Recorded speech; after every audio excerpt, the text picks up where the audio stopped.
Hi there and welcome to this video. Today I'll be demonstrating this drawing of a cat done with colored pencil. So here to begin with, I'm just blocking in his colors. I wanted to sketch in the dark places so that it was clear to me where the light was coming from. I also like to have the darkest areas of the drawing in first, because then I can use this as a reference to how dark my other parts should be. What's really important at this stage is to just press really lightly with your pencil, because you don't want to ruin the texture of the paper. I'm using a lot of magenta in this drawing, and this big shadow he has falling down his back, I'm using a lot of dark indigo in, because this will create a depth and a big contrast to the lighter areas that will be very yellow, orange, and with this magenta shadow in it.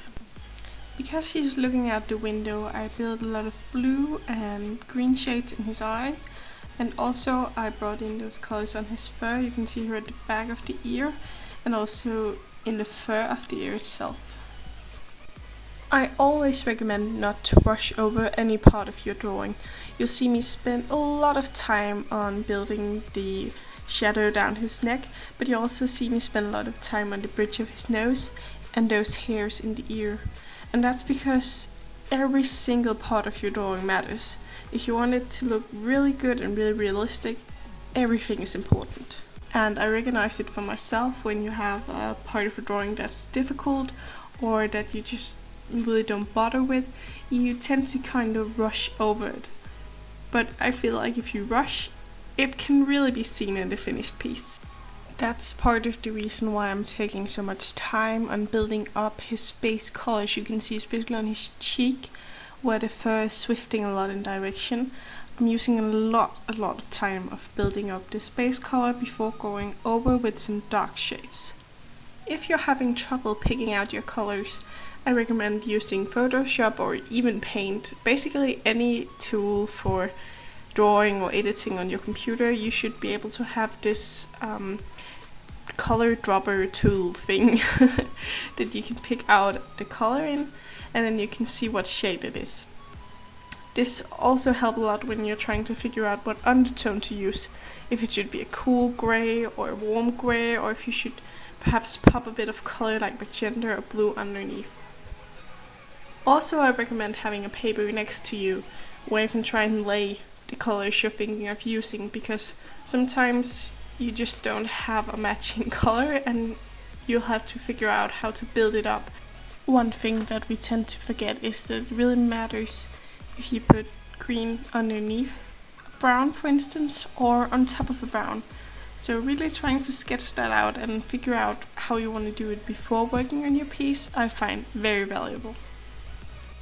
When you're drawing fur, and especially cats, try and take notice of what direction the fur is going in.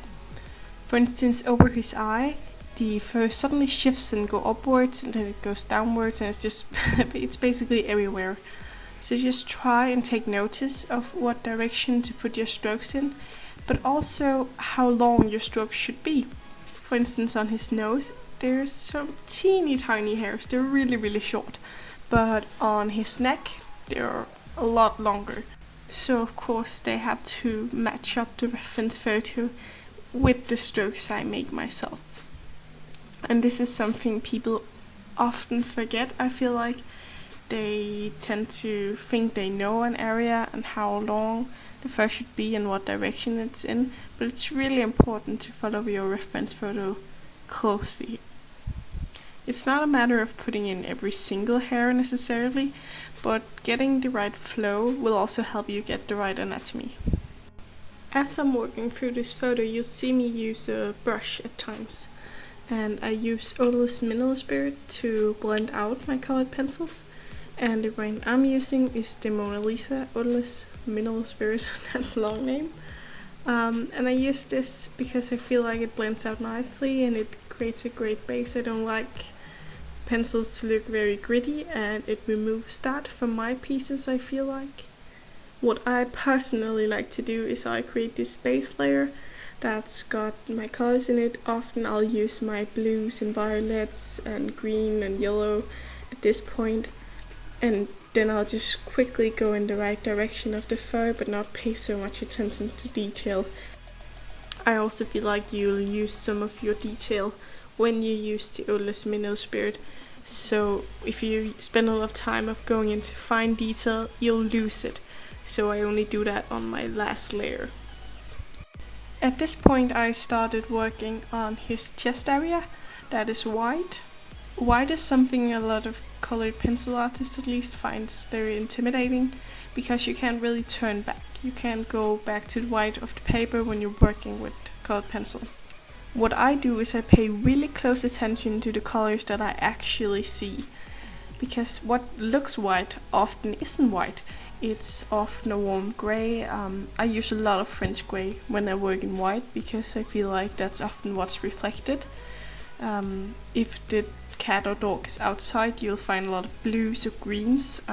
Often inside, if it's laying on like a wooden floor, you'll find that there's a lot of browns in the white areas, but your brain will really trick you when you look at this picture that is a reference photo, and you'll just see it's white and it's hard to recognize the colors. So here that color dropping or color picking tool in Photoshop or Paint really becomes handy. I feel like there's no way around it. Colored pencil is a slow medium, and when you're working with fur you have to pay close attention to your direction and length of the fur in the reference photo, and it just takes a lot of time. I used around 11 hours I think on this piece, which is pretty fast for me, but still it's a long time. So when you're working with fur and colored pencil, please be patient and take your time, it will be worth it in the end. And that's basically it. Here's the finished piece. I hope you liked it and enjoyed this voiceover, and thank you very much for watching.